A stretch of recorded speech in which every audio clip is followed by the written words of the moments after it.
ዛሬ የምናደርገው በቡና ጠጡ ፕሮግራም ፓርቲያችን ለአምስት አመታት የሰራቸውን ስራዎች የምንነጋገርበት የምንወያይበት እንዲሁም ቀጣይ ለሚደረገው ምርጫ የፓርቲያችን ማኒፌስቶ እና ምልክት የስንዴ ነዶ በደንብ ዛሬ ላይ አውቀን ለቀጣይ ምርጫችን ዝግጁ የምንሆንበት ድምጻችን ለሚገባው የምንሰጥበትና ለመስጠትም ዝግጁ የምንሆንበት መድረክ ነው።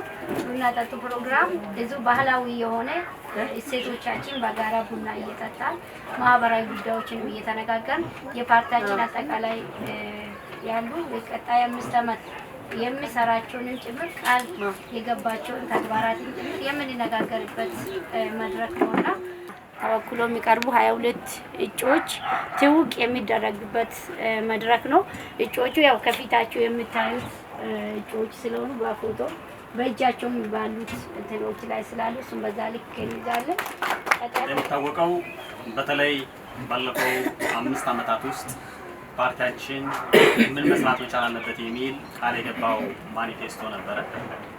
በዚህ ማኒፌስቶ ላይ በማህበራዊ ዘርፍ፣ በፖለቲካዊ ዘርፍ፣ በኢኮኖሚውና በዲፕሎማሲያዊ ዘርፍ ላይ በጣም በርካታ ለውጦችን ያስመዘገበ በተለይም አዲስ አበባን ውብ፣ ጽዱ፣ ማራኪና ከነበረችበት አዝቅት ውስጥ ላይ በጣም ለይታም ጭምር ማራኪ ያልነበረች ከተማን በጣም አልቆ የፈጸመ እንዲሁም በኢኮኖሚው ዘርፍም ጭምር ስንወስድ በአገር አቀፍ ደረጃ በማኒፌስቶ ከገባው እጥፍ ጭምር በዛ ልክ የተፈጸመበት ማንሳት እንችላለን። በተለይም የህዳሴው ግድብ መጀመሪያ የተጀመረበት ግን ደግሞ በዚህ በ5 አመት ውስጥ አይችሉም አይፈጽሙትም የሚል ጭምር ባንድም በሌላም በትርክት ውስጥ ላይ በዛ ልክ የነበርንበትን በዛ ልክ አጠናከን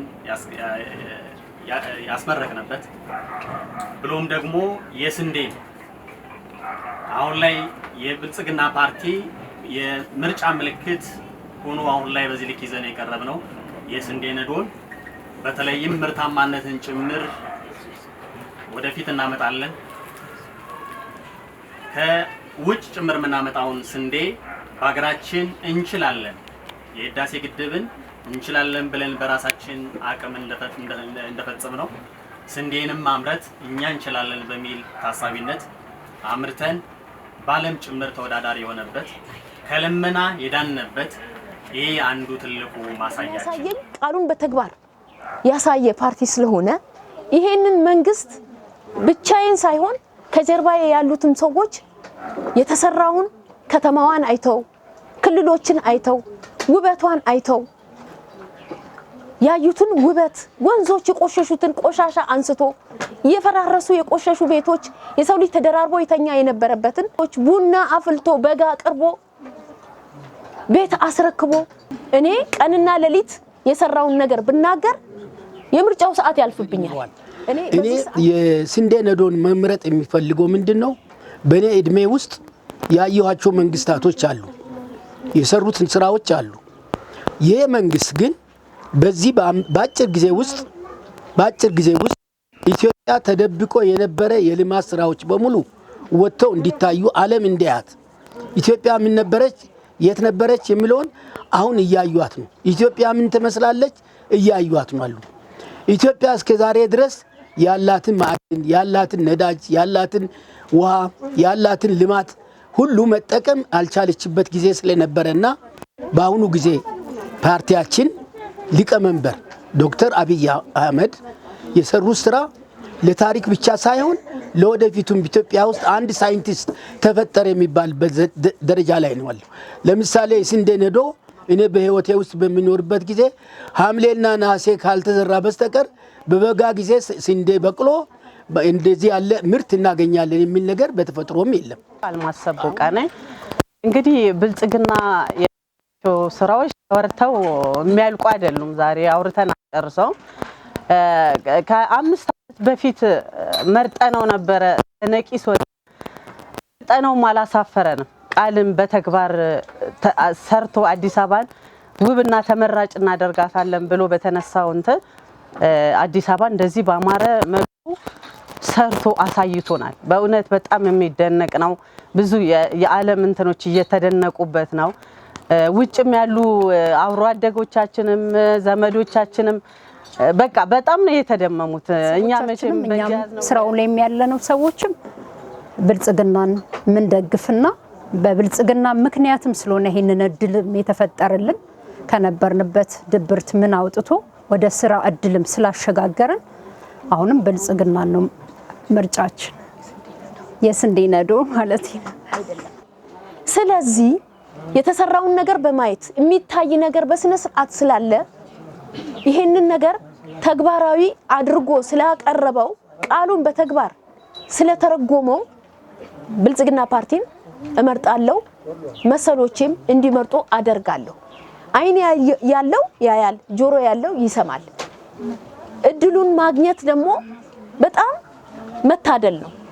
ይሄን እድል አግኝተን ደግሞ እንዳያመልጠን በኋላ እንዳይቆጨን ልንጠቀምበት ይገባል። መንግስት ይሄን ሁሉ ነገር ሲሰራ በአይን የሚታይ እኔ ብዙ ያልገለጥኳቸው ነገሮች አሉ። ይሄን ሁሉ ነገር ሲሰራ ተመችቶት አይደለም፣ ምቾት ላይ ሆኖ አይደለም። ኮቪድ ያደቀቃትን አገር ባዶ ካዝና ተረክቦ እንደገና ይቺን አገር በዚህ ሁኔታ ማጽዳትና ማሳመር ማለት አይደለም ለኛ ለኢትዮጵያውያኖች አፍሪካውያኖችን ዓለምን አስደምሟል። ስለዚህ ይሄንን እድል ተጠቅመን ሁላችንም ተረባርበን እድሉን ልንሰጠውና የበለጠ ተጠቃሚና ተደሳች እንድንሆን የብልጽግና ፓርቲን ልንመርጥ ይገባል። ቤት የሌላቸውን ሲሰራ ማዕድ ማጋራት ሲያደርግ ሙስሊምን፣ ኦርቶዶክስን ሁሉንም ሃይማኖት እኩል በማየት አስፈላጊውን ነገር ሲያደርግ የነበረ መሆኑ ለማንም የሚነገረው ነገር የለም። እዚህ ውስጥ ተጠቃሚ ያልሆነ ህብረተሰብ ስለሌለ ማለት ነው። አውቀን አሳውቀን ልንመርጠው ይገባል እላለሁ። ህዳሴ ግድብ አይታችሁ እንደሆነ አልቅም ተብሎ የነበረው ህዳሴ ግድብ በአሁኑ ጊዜ አልቆ በዓለም ላይ ግብጾች በጣም ትኩረት እስኪወስዱ ድረስ የተሰራበት ነገር ነው።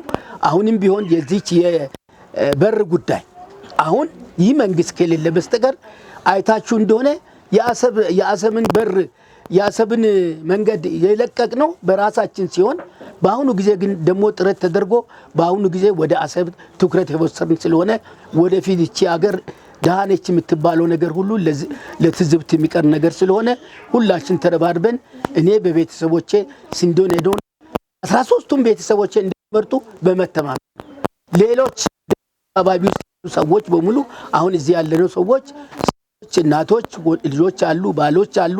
እነዚህን በማዘመን ይህ ምርጫ ለአንዴና ለመጨረሻ አሸንፈን ኢትዮጵያ የለመለመችና የበለጸገች ሀገር እንድትሆን እንመኛለን። አሁንም ምርጫችን የስንዴ ነዶ ነው። እንምረጥ ስንዴ ነዶን። አመሰግናለሁ። እኛ መቼም በእጅ ያዝነው ወርቅ ከመዳብ እኩል ነው የሚባለው ነገር ሆኖባቸው አንዳንድ ይህንን የሰራውን ስራ ጥላሸት የሚቀቡ በሚዲያውም በምንም አሉ።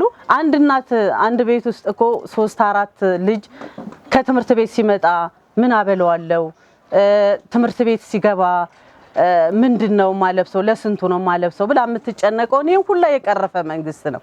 ይሄን ሁላ አብልቶ ምሳ በልተው ዩኒፎርማቸውን ለብሰው ምንም እናቲቱም ሳትቸገር ገበያው ውላ ምሰራውንም ስራ ሰርታ መገባበት ነገር ነው የተፈጠረው። ሌላው ምንድነው አባይን የማይደፈረውን አባይን እንደዛ ተቋርጦ ችግር የነበረበትን አባይን ገድቦ አሳይቶናል። ብዙ ነገር አሳይቶናል። ዛሬም ቀይ ባህር ለማስመለስ የሚያደርገው ጥረት ትልቅ ነው። ስለዚህ ኢትዮጵያ ወደፊት ትበለጽጋለች። ብልጽግናን ምረጡ፣ ስንዴ ነዶ ነው እንትናችን ምልክታችን እላለሁኝ። አመሰግናለሁ።